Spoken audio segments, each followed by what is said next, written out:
여러분 안녕하십니까? 광주 MBC 뉴스데스크입니다. 광주에서 오늘 코로나19 확진자가 3명 추가됐습니다. 광주시에 따르면 광주 성림침례교회 관련 자가격리 중이던 북구 각화동 주민 60대 여성과 감염 경로를 알 수 없는 60대 여성 2명 등 3명이 추가로 확진 판정을 받았습니다.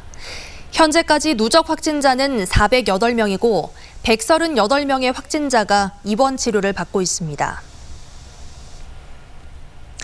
이처럼 코로나19 확산세가 좀처럼 수그러들지 않고 있는데요. 400명이 넘는 확진자 가운데 상당수는 진술조사의 비협조적인 확진자를 통한 N차 감염입니다. 방역당국이 GPS 분석 등 역학조사를 벌이곤 있지만 바이러스 전파 속도를 따라갈 수 없어 확진자가 추가 발생하는 악순환이 계속되고 있습니다. 보도에 우종훈 기자입니다. 지난 2월을 시작으로 광주 코로나19 확진자가 400명을 넘었습니다. 어제 추가로 발생한 확진자는 모두 11명이었는데 40여 명을 감염시킨 성림침례교인 광주 284번째 확진자처럼 대부분 거짓말 등 확진자의 비협조에서 비롯된 2차, 3차 감염입니다. 8.15 서울 도심 집회에 참석했지만 검사를 받지 않고 동선을 숨긴 북구 양산동 일가족 5명과 접촉한 예마본교회 교인 2명이 확진 판정을 받았습니다. 집회 참석 이후 확진 판정을 받기까지 이들 가족의 접촉자로 추가 파악된 사람만 무려 800여 명입니다. 또 지난달 25일 확진된 광주 287번째 확진자가 다녀간 북구 한 기원에서도 확진자 4명이 나왔는데 당시에는 이곳을 방문한 사실이 밝혀지지 않아 8일이 지나서야 역학조사가 이루어졌습니다. 뒤늦게 드러난 동선이 새로운 감염원이 되고 방역당국이 GPS와 CCTV 분석 등 역학조사를 벌이지만 바이러스 전파 속도를 못 따라가는 겁니다. 방역당국은 초기 역학조사에선 진술에 의존해야 해 확진자가 비협조적일 경우 추가 접촉자가 생기는 악순환이 반복될 수밖에 없다고 호소하고 있습니다.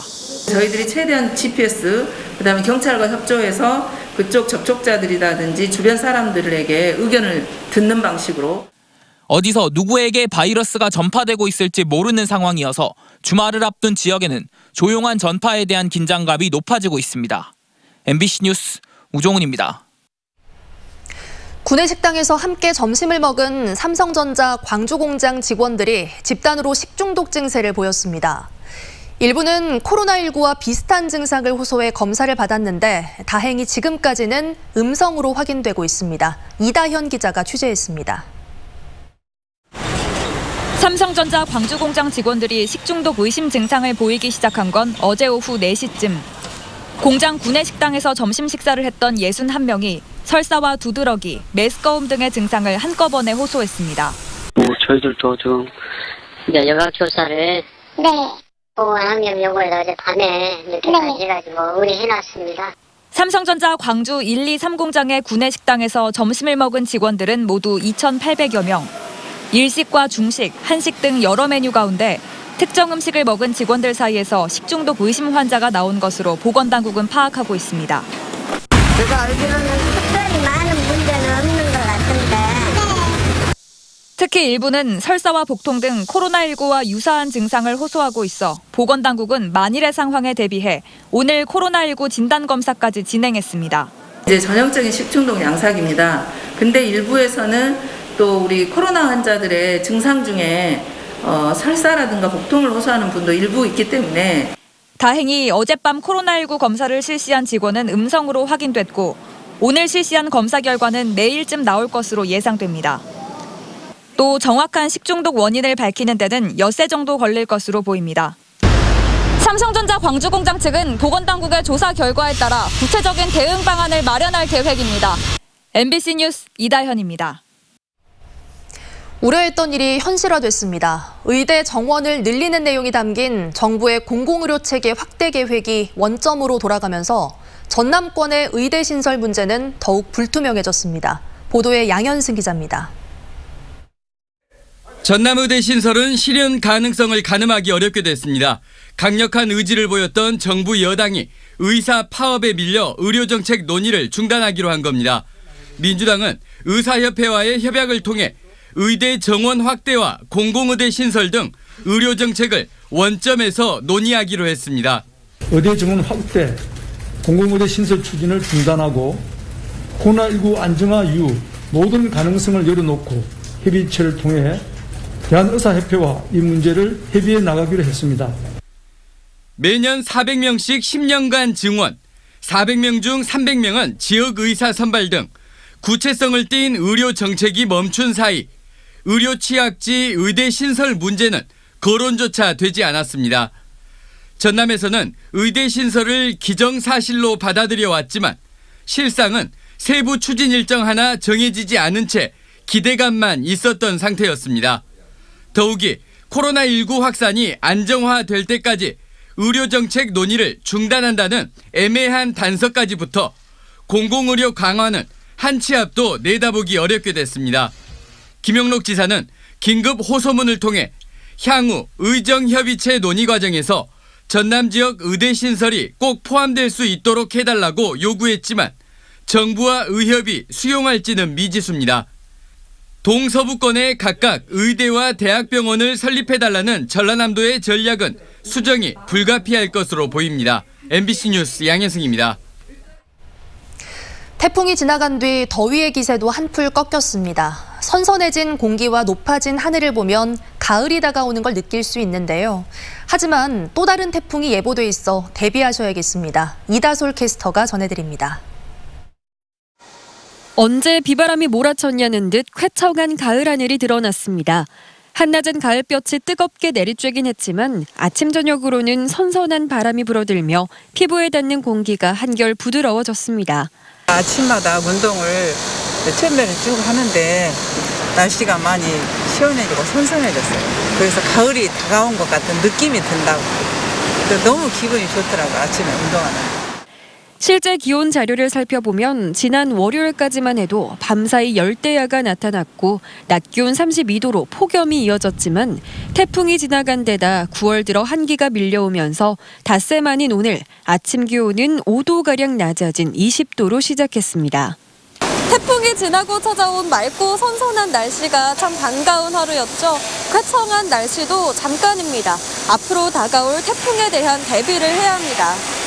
토요일인 내일까지는 맑은 가운데 오늘과 비슷한 날씨가 이어지겠지만 모레인 일요일부터는 북상 중인 제10호 태풍 하이선의 간접적인 영향을 받으며 흐리고 비가 내리겠습니다. 태풍 하이선은 일요일 오키나와 해상을 지나 월요일 오전이면 서귀포 동쪽 해상을 스치겠고 월요일 낮에 남해상까지 북상하겠습니다. 이후 한반도를 관통할 것으로 예상됩니다.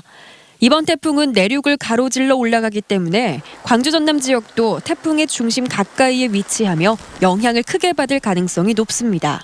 제10호 태풍 하이선은 아직 진로와 강도가 유동적이지만은 2002년 태풍 루사와 강도와 진로가 유사하여 매우 강한 바람과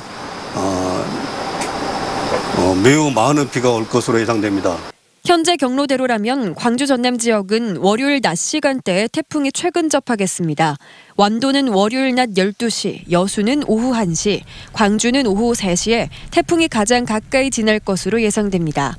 지난달 집중호우에 이어 이미 일주일 간격으로 두 차례 연달아 태풍이 지난 만큼 추가 피해가 없도록 대비를 철저히 해야 합니다. 주변에 날아갈 물건이 없는지 미리 살피고 특히 해안 지역에서는 저지대 침수 피해가 없도록 주의해야 합니다. MBC 뉴스 이다솔입니다. 제9호 태풍 마이삭의 영향으로 전남에서는 3건의 문화재가 피해를 입었습니다.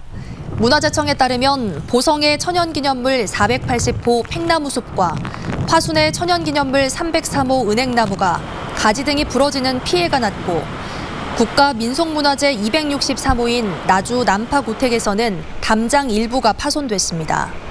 문화재청은 응급조치와 함께 긴급보수에 나설 계획입니다.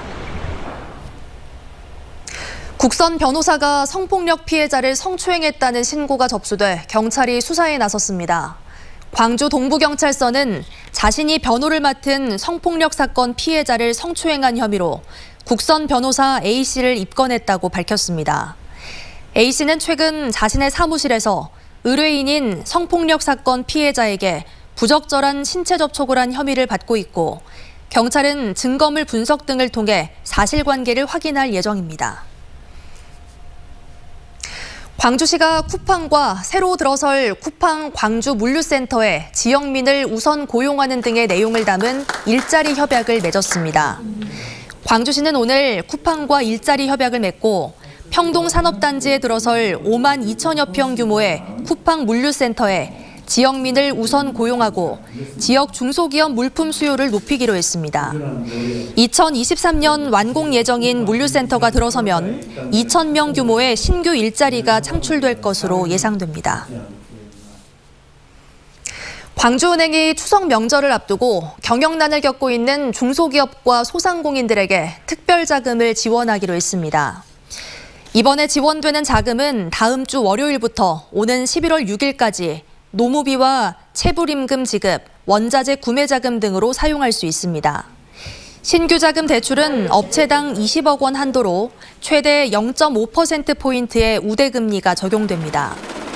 광주은행은 코로나 여파로 침체한 지역 경제를 고려해 최대한 신속하게 지원하겠다고 설명했습니다. 신속한 코로나19 진단검사를 위해 전남 동북권에 검사 시스템이 구축됩니다. 전라남도는 보건환경연구원 동부지원에 코로나19 진단검사 전문요원 4명을 긴급 충원해 전남 동부권역에서 발생하는 코로나19 대응에 나선다고 밝혔습니다. 최근 전남 동부권 코로나19 환자는 도내 전체 확진자의 70%를 차지할 정도로 확산하고 있지만 진단검사 인프라가 구축되지 않아 검체를 장거리 이송하면서 비용과 시간을 허비하고 있다는 지적을 받아왔습니다. 방만 운영과 관련해 특정감사를 받아온 그린카진흥원의 배정찬 원장이 사직서를 냈습니다. 광주시는 방만 운영과 관련해 지난달 25일부터 오늘까지 광주시 감사위원회 특정감사를 받은 광주형 일자리 법인 광주 글로벌모터스 일대 주주인 그린카진흥원의 배정찬 원장이 사직서를 냈다고 밝혔습니다. 광주시는 특정감사가 끝난 시점에 사직서가 제출됨에 따라 이를 수리할 계획입니다. 법원이 박우량 신안군수에 대한 구속영장을 기각했습니다.